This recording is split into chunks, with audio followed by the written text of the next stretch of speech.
महान वैज्ञानिक होने और देश के राष्ट्रपति बनने के बावजूद एपीजे अब्दुल कलाम में हमेशा एक आम आदमी की जिंदगी जीने की चाहत थी और यही उन्होंने कोशिश की।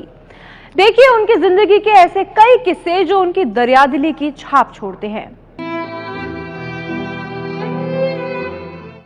डॉक्टर एपीजे अब्दुल कलाम साल 2002 में राष्ट्रपति बनने के बाद पहली बार केरल गए थे। उस वक्त केरल राजभवन में राष्ट्रपति के मेहमान के तौर पर 2 लोगों को न्योता भेजा गया। जानते हैं कौन थे ये दोनों मेहमान?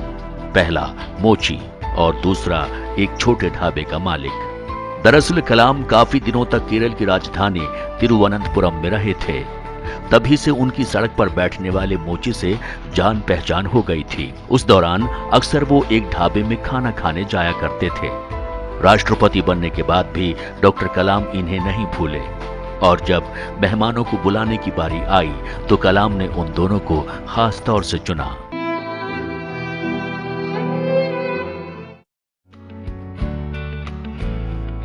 डॉक्टर कलाम ने कभी अपने या परिवार के लिए कुछ बचाकर नहीं रखा। राष्ट्रपति पद पर रहते ही उन्होंने अपनी सारी जमा पूंजी और मिलने वाली तनख्वाह एक ट्रस्ट के नाम कर दी। Providing urban amenities to rural areas यानी पूरा नाम का ये ट्रस्ट देश के ग्रामीण इलाकों में बेहतरी के लिए काम में जुटा हुआ है। अमूल के संस्थापक और देश में श्वेत क्रांति लाने वाले डॉक्टर वर्गीस कुरियन ने इस बारे में डॉक्टर कलाम से पूछा तो उनका जवाब था, चूंकि मैं देश का राष्ट्रपति बन गया हूं, इसलिए जब तक जिंदा रहूंगा सरकार मेरा ध्यान आगे भी रखेगी ही, तो फिर मुझे तनख्वाह और जमा पूंजी बचाने की क्या जरूरत? अच्छा है कि ये भलाई के काम आ जाए।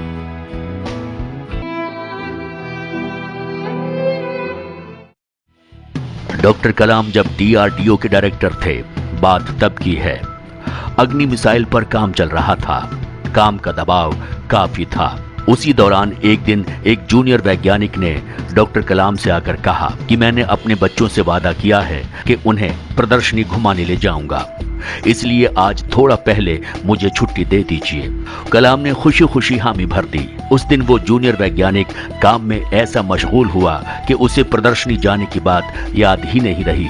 जब वो रात को घर पहुंचा तो ये जानकर हैरान रह गया कि डॉक्टर कलाम वक्त पर उसके घर पहुंच गए और बच्चों को प्रदर्शनी घुमाने ले गए ताकि काम में फंसकर उसका वादा न टूटे।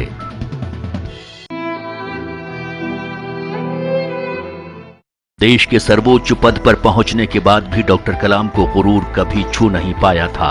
साल 2013 का किस्सा सुन लीजिए। आईआईटी वाराणसी में दीक्षांत समारोह के मौके पर उन्हें बतौर मुख्य अतिथि आमंत्रित किया गया था। कार्यक्रम में मंच पर 5 कुर्सियां लगाई गई थीं, जिसमें बीच वाली कुर्सी पर डॉक्टर कलाम को बैठना था। लेकिन वहां मौजूद हर शख्स उस वक्त हैरान रह गया जब कलाम ने बीच वाली कुर्सी पर बैठने से मना कर दिया। वजह थी बीच वाली कुर्सी बाकी 4 कुर्सियों से बड़ी थी। कलाम बैठने के लिए तभी राजी हुए जब आयोजकों ने बड़ी कुर्सी हटाकर बाकी कुर्सियों के बराबर की कुर्सी मंगवाई।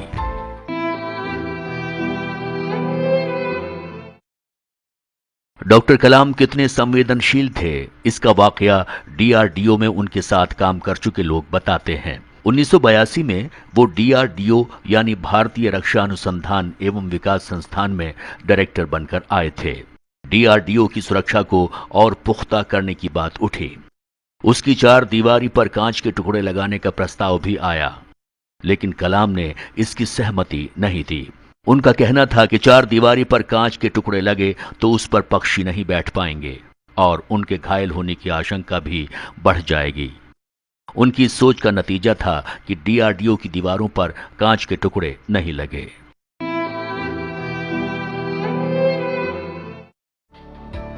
एक बार डॉक्टर कलाम को एक कॉलेज के कार्यक्रम में बतौर मुख्य अतिथि शरीक होना था।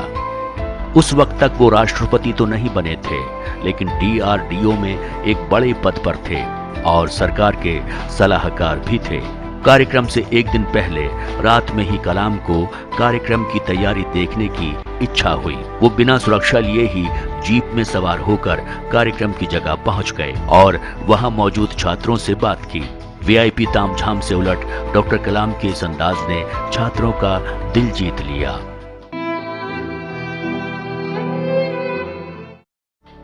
साल 2002 की बात है।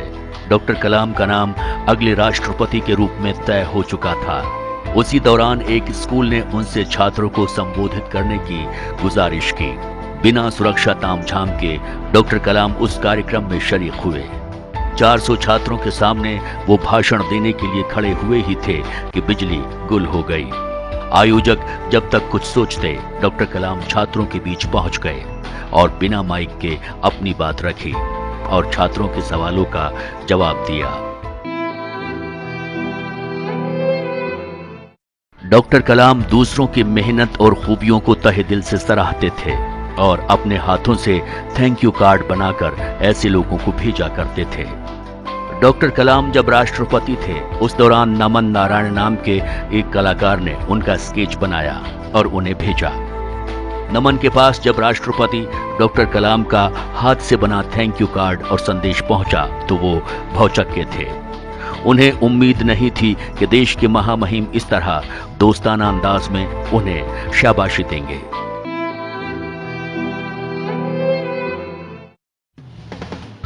डॉक्टर कलाम में एक बड़ी खूबी ये थी कि वो अपने किसी प्रशंसक को नाराज नहीं करते थे। बात पिछले साल की है।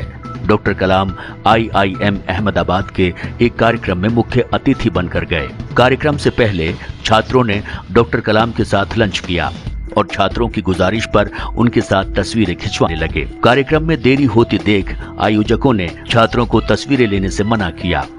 इस पर कलाम ने छात्रों से कहा कि कार्यक्रम के बाद मैं तब तक यहाँ से नहीं जाऊंगा जब तक आप सभी के साथ मेरी तस्वीर ना हो जाए। ऐसे थे डॉक्टर कलाम।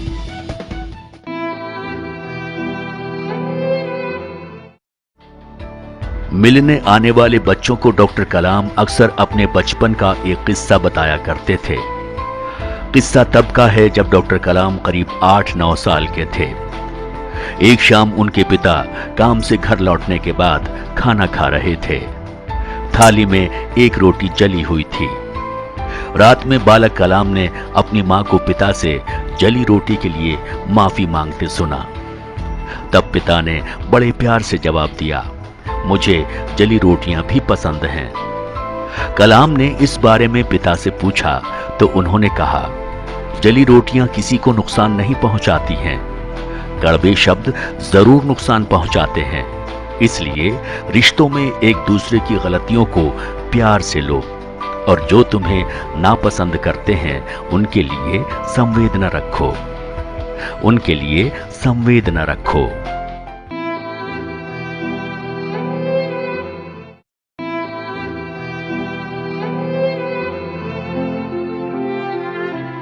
ऐसे एक अनमोल रत्न, विविध प्रतिभाओं के धनी भारत मां के लाल हमारे बीच नहीं है। हम लोगों ने बहुत कुछ गंवाया है, बहुत कुछ खोया है, लेकिन उनका जीवन हमें प्रेरणा देता रहे, नई पीढ़ी को प्रेरणा देता रहे और जिन सपनों को उन्होंने देखा उन सपनों को पूरा करने के लिए उनके आशीर्वाद हमें सदा सदा बने रहे। परम शक्ति हमें आशीर्वाद देती रहे और हम उनसे प्रेरणा पाकर के संकल्पबद्ध होकर के उनके पथ चिन्हों पर कुछ न कुछ कदम चलने का प्रयास करें। यही उनके प्रति उत्तम से उत्तम श्रद्धांजलि होगी।